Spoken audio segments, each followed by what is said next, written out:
aqui, olha só, no GeoGebra, pessoal, que você já deve ter baixado aí no computador ou no celular também, né? Ele é bem simples, você instala o GeoGebra e aí ele vai ter aqui essa barra de botões e essa barra de ferramentas aqui em cima, tá? Por enquanto a gente vai trabalhar, a gente não vai nem trabalhar com esses botões, a gente vai trabalhar aqui na entrada.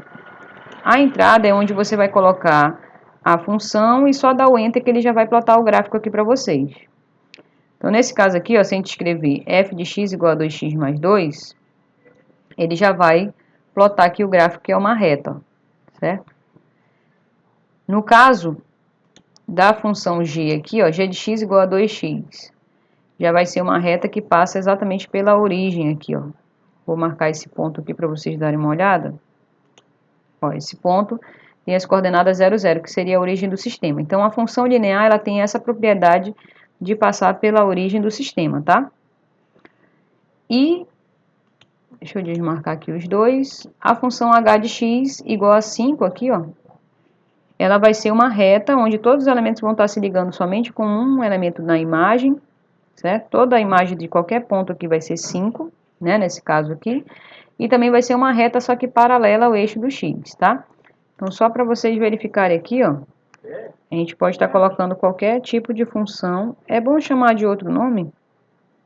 Chamar aqui de k de x igual a 7x menos 4, por exemplo. Você já dá o Enter aqui, ela já aparece aqui na janela de álgebra, tá? A lei da função aqui, 7x menos 4, e aparece aqui. E aqui você pode também estar desmarcando a função que você está trabalhando naquele momento, tá? Se você quiser alguma interseção, alguma coisa, você pode deixar os dois, mas caso não queira, é só desmarcar, tá? Bem, retornando aqui os nossos slides, note que uma função afim, ela pode se transformar numa função linear se o b for zero, aí se o b for zero, vai se transformar aqui numa função linear que passa pela origem do sistema, tá? Vamos aos coeficientes da função, então, afim, lembrando que a nossa lei é essa aqui, ó, y igual a x mais b, né? O a que a gente vai denominar como coeficiente angular e o b vai ser o coeficiente linear, beleza? E aqui nós temos os zeros da função que a gente vai precisar, tá? Toda vez que a gente quiser o zero da função, a gente vai fazer o f de x igual a zero, ou seja, y igual a zero. Nesse caso aqui dessa função, ó, como é y igual a x mais b, a gente vai zerar aqui o y, vai ficar x mais b igual a zero, que vai dar para a gente x igual a menos b sobre a, que é o zero da função afim. Vamos ver aqui os tipos de gráfico que a gente vai ter. A gente já sabe que o gráfico da função do primeiro grau, da função afim, é uma reta, né?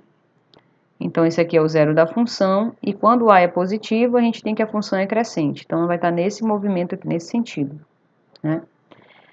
E aqui falando um pouquinho já do sinal, olha, acima do eixo do x, a parte do gráfico que está acima do eixo do x, o sinal é positivo. E a parte do gráfico que está abaixo do eixo do x vai assumir valores negativos. O sinal da função, pessoal, é estritamente relacionado com o y, tá? Com a imagem. Então, é por isso que a gente estabelece aqui o eixo x, acima do eixo x positivo, abaixo do eixo do x negativo, tá? Parte do gráfico que está abaixo, negativo. Parte do gráfico que está acima, sinal é positivo. Se o coeficiente angular dessa reta for negativo, se o a for negativo, então a função está nesse outro sentido, que é decrescente, tá? E aqui, novamente, vai inverter aqui está o zero da função, menos b sobre a, e a gente percebe que à esquerda do zero da função, o sinal é positivo. E à direita do zero da função, o sinal é negativo. Bem, aí, lembrando que isso aqui é um resumo, tá? A gente vai falar aqui das funções quadráticas. A função quadrática do segundo grau, ela vai ter essa lei aqui, pessoal. Ax ao quadrado, f de x igual a x ao quadrado mais bx mais c.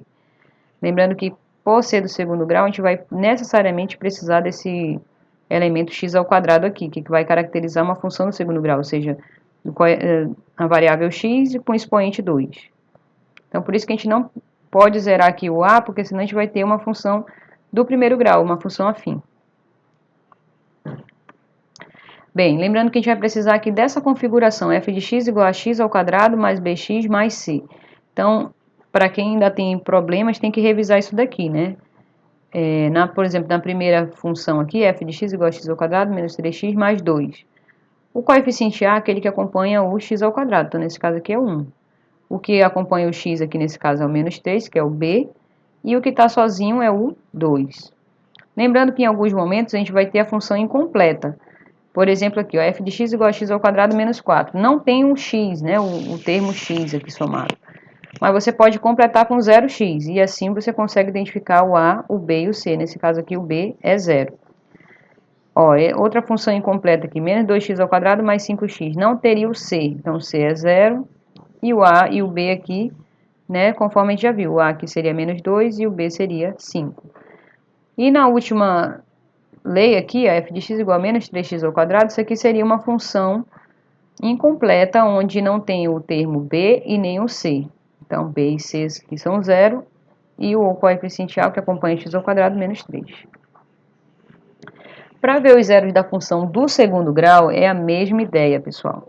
F de x igual a 0. Então, quando você zera isso daqui, ó, vai ficar uma equação do segundo grau, ax ao quadrado mais bx mais c igual a 0. E aí, para a gente achar esses valores de x aqui que vão zerar essa expressão, a gente vem e relembra a fórmula de Bhaskara, né? Que, lembrando que alguns livros chamam isso aqui de delta, b ao quadrado menos 4ac, e aí o x vai ser menos b, mais ou menos a raiz de delta, sobre 2a. E aí, tendo aqui as duas raízes, x' e x duas linhas, tá? X' com o sinal de mais e o x duas linhas com o sinal de menos. Para quem já está mais acostumado, ou também tiver o coeficiente a igual a 1, a gente pode recorrer aqui soma e produto das raízes, que fica bem mais rápido a gente achar os zeros da função, tá? Então, a soma das raízes é uma formulazinha, menos b sobre a, e o produto é das raízes c sobre a. Então, você vai montar esse sisteminha aqui, né? E vai encontrar dois valores que somados dão aquele valor da soma. Esses mesmos dois valores multiplicados vai dar tanto. Então, você já vai por eliminação e acha as duas raízes sem precisar do Bhaskara. Isso só quando você tiver bastante maturidade, tá bom? Bem, aí a gente já sabe que, retornando aqui rapidamente no GeoGebra,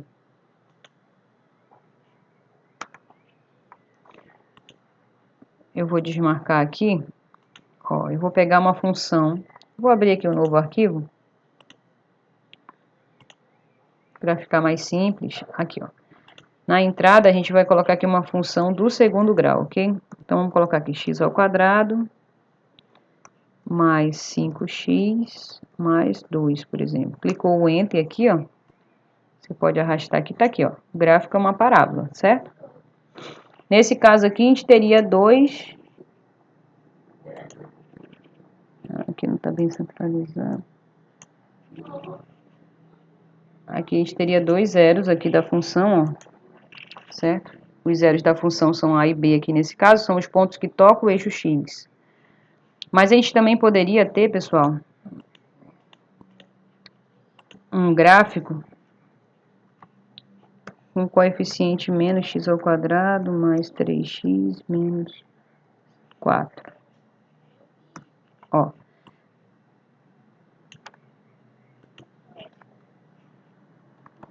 Então, aqui nesse caso, ó, percebo que a gente tem uma parábola, né, novamente, com cavidade voltada para baixo, porque aqui o coeficiente a é menos 1, ó, o coeficiente a, que a gente vai já ver. Então, essa parábola aqui, ela não toca o eixo do x, tá? Então, a gente vai verificar essas configurações aqui pelo slide. Então, aqui, ó, novamente, como o gráfico da função é uma parábola, quem vai determinar a concavidade é o coeficiente a, é o termo que acompanha o x ao quadrado. Beleza? Então, se o a for positivo, concavidade da parábola voltada para cima. Se o a for negativo, concavidade voltada para baixo. Sendo que, dependendo do discriminante, a gente vai ter essas condições do gráfico tocar ou não no eixo do x, tá? No caso do delta ser positivo, a gente vai conseguir encontrar, então, as duas raízes, certo? E aí, então, a gente vai ter a configuração de que o gráfico está tocando em dois pontos no eixo do x. No caso do discriminante ser zero, a gente vai ter somente um ponto, um zero da função, um ponto tocando no eixo do x. E no caso do discriminante ser negativo, a gente não vai ter nenhum ponto tocado no eixo do x, o que a gente vai chamar aqui de parábola flutuante, tá? Pode ser para cima ou para baixo, dependendo do coeficiente A. E aqui, olha, só um detalhe que quando o discriminante for negativo, a gente vai ter que dar mais informações do gráfico, que seria identificar o vértice da parábola, tá? A formulazinha, x do vértice menos b sobre 2a, e o y do vértice menos delta sobre 4a. Então, esses dois pontos aqui marcados no plano cartesiano vai te dar o vértice da parábola. Que a gente vai precisar desse vértice aqui só quando o delta for negativo. Bem, pessoal, então esse foi um resumo aí das funções básicas. Tirei aqui esse material do Fundamento de Matemática Elementar, da coleção GeoCiese, Conjuntos e Funções. E também tirei algumas partes também de Contexto e Aplicações Matemática do Dante, volume 1, tá bom? Mas vocês podem ter mais informações aqui nesses dois livros aqui, que são os livros de referência de cálculo 1, né, do Stuart e do Guidorizzi, todos eles volumes 1. Beleza? Então, vamos para o nosso exercício prático, coloquem tudo em prática, tá bom? E depois a gente retorna aqui com as nossas aulas. Valeu!